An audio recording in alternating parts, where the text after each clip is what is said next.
The old Chevy sputtered into the repair shop like it had fought through a battlefield. Dust clung to every surface, and the rust on its hood looked like old scars, earned, not given. Inside sat a man who'd seen real war, not just the kind you hear about on the news. But to the young mechanic on duty, he was just another old guy with a junk truck. That was his first mistake, because in 10 minutes the silence would break, with engines, boots, and a convoy that would shake the whole shop to its core. The veteran, Harold Hal Benson, eased the creaking door open and stepped out. His back was straight, his steps slow but deliberate. One leg dragged slightly, a limp that never fully healed from his time in Afghanistan. He wore a plain olive jacket, faded jeans, and boots that had walked on more than just American soil. Hal didn't speak much. He didn't need to. As he approached the front desk, the mechanic behind the counter barely looked up. His name tag read Troy, and he couldn't have been more than 25. Grease smeared across his hands and a smug smirk played on his face. "Help you?" Troy asked, glancing at the truck like it offended him. "Just need a tune-up. She's old, but she still runs." Hal's voice was calm, almost gentle. Troy scoffed. "Yeah, if you call that running. Looks like that thing belongs in a junkyard. You towing it here from a museum?" Hal didn't flinch. "She served me well." Troy chuckled under his breath and muttered, "Must have been a long time ago." The other mechanics nearby snickered, not realizing who they were laughing at. Hal stood there, quiet, just looking at the young man. Not angry, just disappointed. "Look," Troy continued, "we're kind of busy today. Got real customers coming in. Might take us a while to get to your antique." Hal simply nodded and stepped outside without a word. He didn't need to say anything, because somewhere down the road, something was already in motion. Out front, Hal leaned against the fender of his truck and pulled out a small patch from his jacket pocket. Faded, frayed at the edges, but unmistakable. A military unit insignia. He rubbed his thumb across it, thinking of old friends and harder days. 10 minutes passed. Then came the sound. At first it was just a low hum. Then the deep growl of diesel engines. Multiple. Troy, still inside laughing with his coworkers, looked up as the rumble grew louder. Outside, through the glass, headlights appeared. 1, 2, 5. A full convoy of military vehicles pulled up to the shop. Black SUVs, a camo-wrapped Humvee, and a transport truck flying a battered American flag. They parked with precision, engines still running. The doors swung open and out stepped men and women in uniform, active duty and retired. Some wore full gear, others just their medals. One of them carried a photo of Hal from years ago, standing proud, saluting. The same truck behind him, newer then but already loyal. Troy's smirk vanished. Hal stood calmly as the convoy arrived, not moving, not surprised. A woman in uniform approached and saluted him. "Sergeant Benson," she said, "we heard you were in town." The young mechanic froze as the rest of the crew inside rushed to the windows, their jaws dropping. Hal nodded slowly. "Didn't mean to cause a stir." "You didn't," the woman said with a smile. "We just came to honor a brother." The convoy wasn't just there for show. It was a mission, not one of war, but of respect. And Troy, he had no idea that in mocking that truck, he'd mocked something far bigger than he could ever understand. And this was just the beginning. The minute Hal stepped outside, the smirks inside the garage got wider. He hadn't said much, hadn't made a scene, but to Troy and his buddies, his silence read like weakness. That was mistake number 2. "Did you see that thing?" Troy laughed, shaking his head and leaning against the counter. "That truck has to be older than me." One of the younger techs, Jake, chuckled as he wiped his hands on a rag.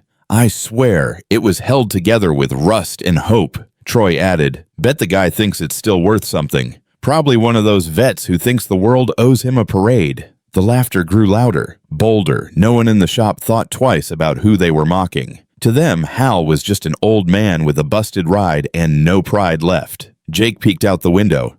"Still sitting out there," he muttered. "Man looks like a statue." Troy turned to him, grinning. Maybe he's waiting for the truck to die so he can finally bury it. Another round of laughter erupted. What none of them noticed was the shop's receptionist, Maria, who had heard the entire exchange from her desk in the front corner. She wasn't laughing. Maria had worked at the shop for over 10 years, quiet, observant, and usually overlooked.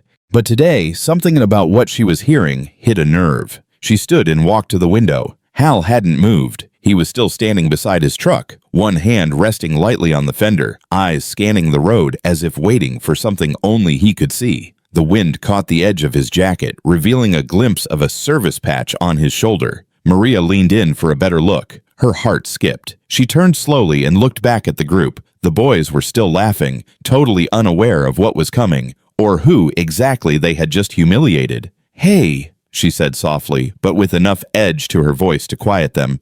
"Do you even know who that is?" Troy raised an eyebrow. "Yeah, some dusty old vet with a truck that belongs in a scrapyard." Maria stepped forward, arms crossed. "That dusty old vet saved a dozen lives in Helmand Province. That truck, he drove it through a minefield to evacuate wounded soldiers. He got a medal for it. The truck caught fire, he didn't even flinch." Troy blinked. "Wait, how do you know that?" "Because my cousin served with him," Maria said. "She still talks about the day Hal Benson rolled in and pulled her team out under heavy fire. You're mocking a man whose name is written in Pentagon briefings and whose truck has more scars than you'll ever earn in your life." Silence. For the first time since Hal had walked in, Troy's expression shifted. The cocky grin slipped, just slightly, replaced by something unfamiliar. Uncertainty. Jake cleared his throat. We didn't know." "Didn't care to ask," Maria shot back. Behind her, the hum of distant engines began to grow louder. Troy looked up, confused. "Is that traffic?" Maria turned to the window again and smiled faintly. "No, that's for him." Outside, the first vehicle of the convoy came into view, a black SUV with government plates, then a Humvee, then another, and another. They pulled in like a precision drill, tight, controlled, deliberate. Troy's face went pale. "What the hell?" he muttered. Jake whispered, "That's military. That's actual military."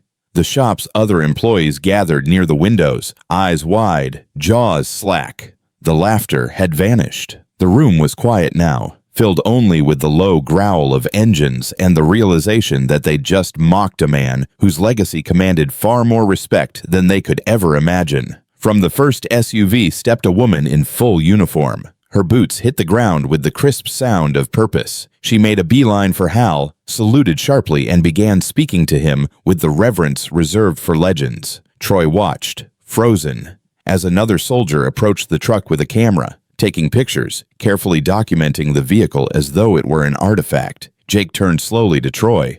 "What do we do?"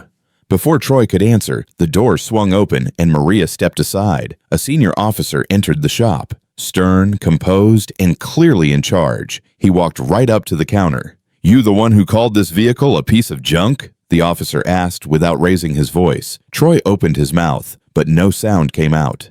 "That junk saved my brother's life," the officer continued, "so I'd suggest you rethink your career, or at least how you speak to heroes." He turned and walked out without waiting for a reply. Outside, Hal gave a small nod to Maria, who returned it quietly. "Troy?" He stood still behind the counter, his smirk now a distant memory, his laughter replaced with a sinking realization. He hadn't just disrespected a man, he'd disrespected history, and history had come to remind him, loud and clear. As the convoy engines cooled and the uniformed officers moved about with purpose, one person stayed quietly rooted behind the glass door of the waiting room. A teenage boy, maybe 17, thin, with worn sneakers and a grease-stained hoodie. His name was Eli, a part-time trainee at the shop, mostly tasked with cleaning tools and fetching coffee. No one ever paid him much attention, but today he'd paid close attention to everything.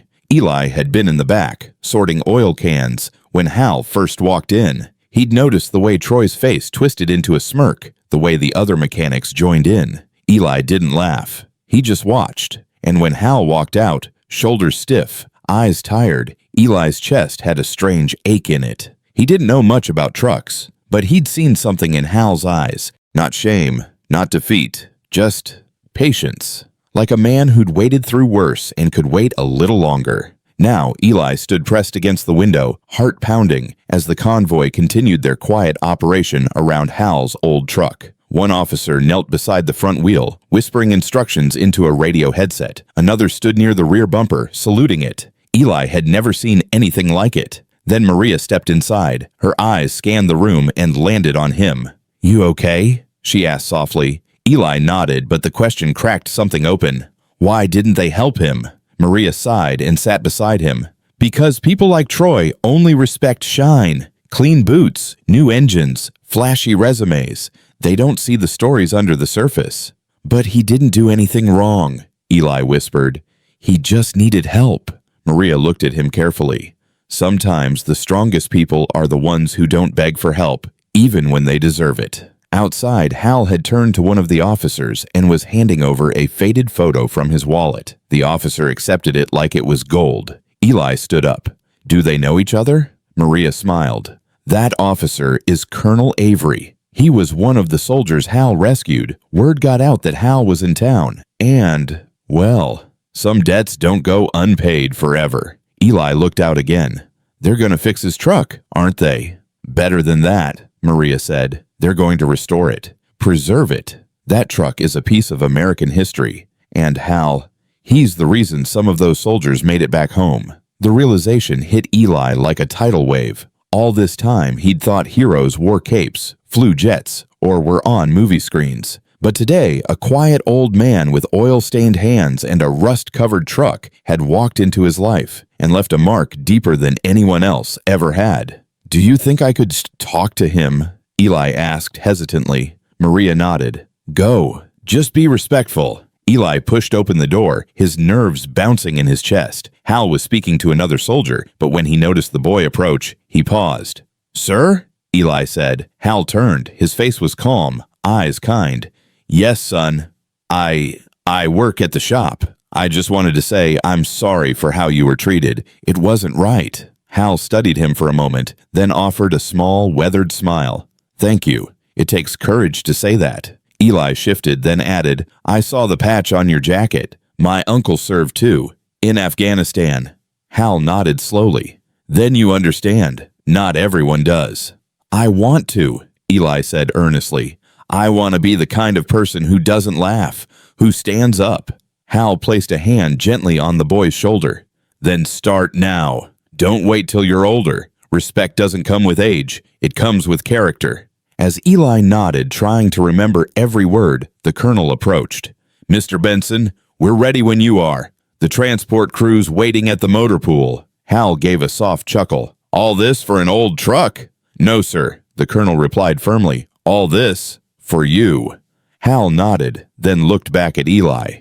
Take care of Maria. She's got more sense than all your bosses combined. I will, Eli promised. Hal climbed into the SUV as the soldiers carefully began the process of loading his truck onto a flatbed, its battered frame now treated like a national artifact. Eli stepped back beside Maria as the convoy slowly pulled away. He didn't speak. He just watched, because now he knew.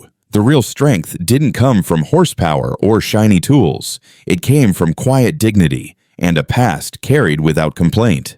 And one day, if he worked hard, maybe someone would look at him the way they looked at Hal Benson, with gratitude, with reverence, with awe. The convoy didn't waste time. As soon as Hal's story quietly reached the right ears, through texts, calls, and one emotional voice message from Maria to a retired colonel, the gears began to turn. Not official military orders, not a government initiative. This was different. This was personal. The soldiers who arrived weren't acting out of duty. They came out of loyalty to Hal Benson, the man who had once carried 3 wounded men on his shoulders out of an ambush in Kandahar, refusing to leave anyone behind, to the man who used his own body as a shield during an IED blast, costing him part of his hearing and years of pain, to the man who never asked for a parade, just respect. Now they gave it to him. The lead truck rolled in with the subtle weight of authority. Army green, clean, but weather-worn. The driver stepped out. Colonel Avery, now retired, but still commanding in stature. He didn't need to flash credentials. The moment he entered the shop, everyone felt who he was. Troy, the mechanic who had mocked Hal earlier, was wiping grease off his hands when the door chimed. He looked up and froze. Colonel Avery's eyes swept the garage like a battlefield, controlled, measured. Which one of you laughed at Sergeant Benson? His voice wasn't raised, but it might as well have been thunder. Troy stammered, I didn't mean anything, sir.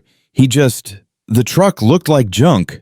That truck, Avery cut in, carried 6 wounded men across 47 miles of open desert under active fire. It's not junk. It's a war hero. Silence fell. The other mechanics shifted uncomfortably. A few stepped back. Eli, standing by the counter, felt his heart racing. He had never seen Troy look so small. Avery didn't move closer. He didn't need to. "Let me be clear," he continued, calm but firm. "We're not here to cause trouble. We're here for him."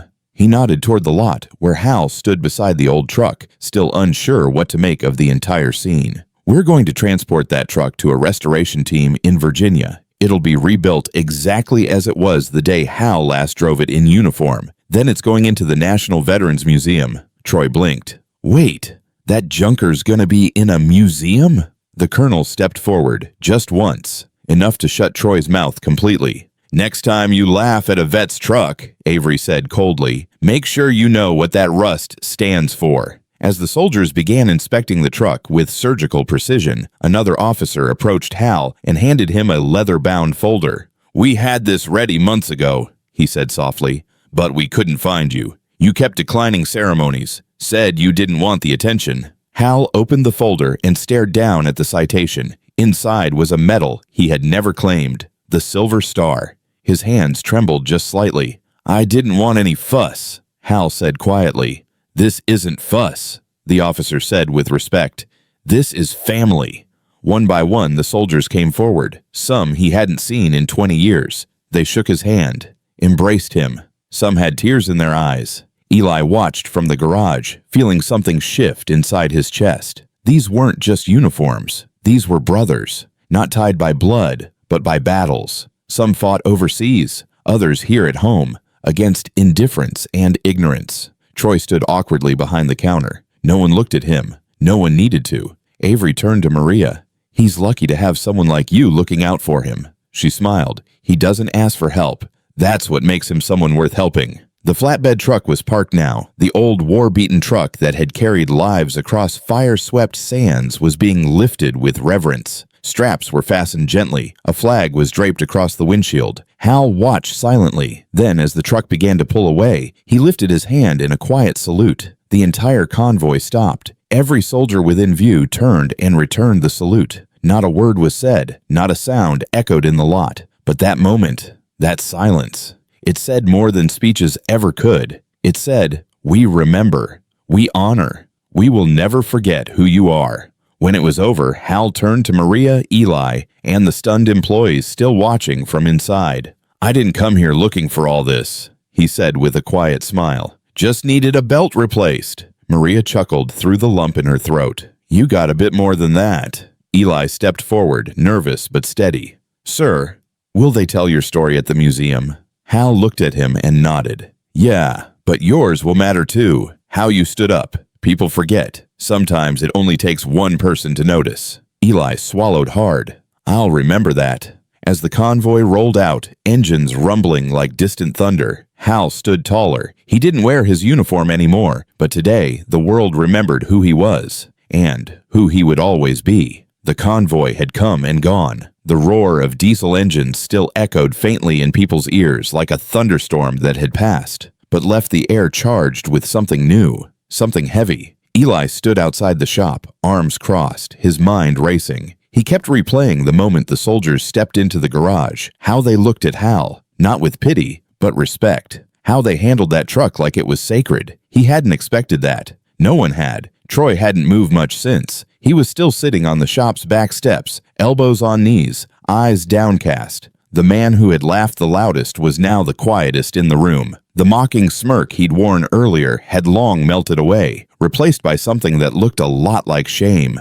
Maria walked past him, pausing for a second. "You still think that truck was funny?" she asked softly. Troy didn't look up, just shook his head once. She nodded and kept walking. Inside the shop, Hal sat on a folding chair offered by one of the officers. His eyes scanned the floor, not avoiding anyone, just lost in thought. He looked tired, but peaceful. The soldiers had given him more than just a ride. They'd given him dignity, publicly, loudly, in a way that couldn't be taken back. And the town, they'd witnessed it. By sunset, word had spread like lightning. Photos, videos. One clip in particular, a soldier saluting Hal beside his battered truck, went viral online within hours. But the internet wasn't the turning point. The turning point came in the quiet. That evening, the garage doors were closed early. The town's mayor called an emergency meeting with local leaders, not out of panic, but conviction. "We need to face it," she said, standing at the podium in the rec center. "This wasn't just a one-time incident.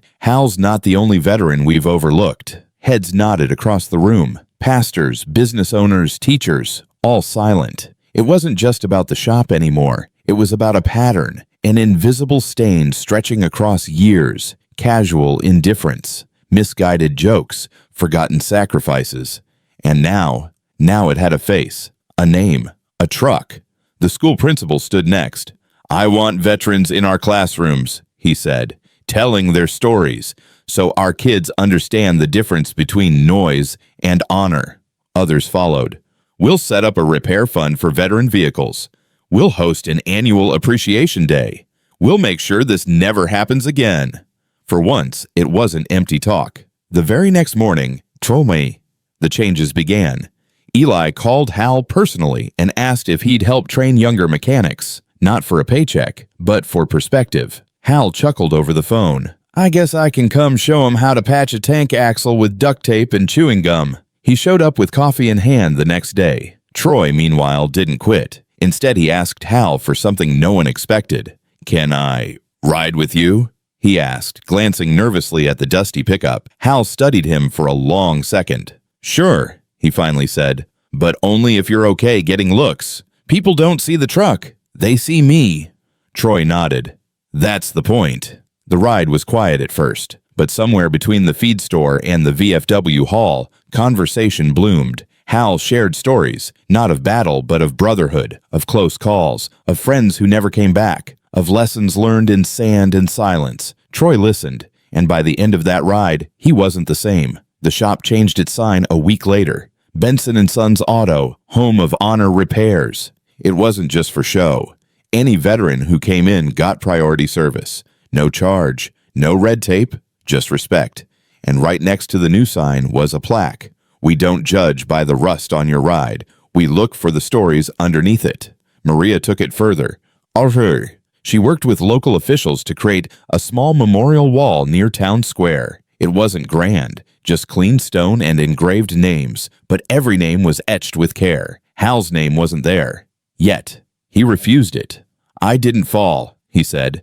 "Save that space for the ones who did." Still, people passed by the wall with reverence. Children touched the names. Veterans stood silently in front of it on their morning walks. And for once, the town's heart beat in rhythm with its memory. The real turning point? It was subtle, but unmistakable. When a young man with tattoos and a military backpack walked into a diner a month later, no one stared. Instead, someone slid him a coffee. "On the house," the waitress said. "Thanks for what you do." And that was it. No fanfare, just acknowledgement. Exactly what Hal, and so many like him, had earned long ago. The shop looked different now. Not because the walls had changed or the floor was any cleaner, but because something deeper had shifted, something in the way people carried themselves when they walked in. Hal's truck still sat in the back bay, not because it was broken anymore, but because it had become a symbol, a reminder. Each day someone new stopped by. An old veteran with a story, a teenager wanting to shake Hal's hand, or a family just passing through who heard what happened and wanted to see the garage where respect came back. Troy didn't speak much about the incident anymore. He didn't have to. His actions had started saying what words never could. He was the first to volunteer for veteran service calls, the last to clock out when an old army jeep came limping in. And Hal, he kept things simple. He came in, helped when asked, told a joke or two, and always made time for anyone who just wanted to talk. He never asked for an apology. He never demanded respect. But in the weeks that followed, the entire town gave it freely. One morning, someone had spray-painted a phrase across the garage wall in big, bold letters. "Honor isn't spoken, it's shown." No one erased it. They just nodded and kept working. And as Hal watched a young kid polish the bumper of a restored military truck with care, he smiled quietly to himself. Because now, he didn't need to explain who he was. The town already knew. Respect had finally come. Not shouted, not forced, just earned.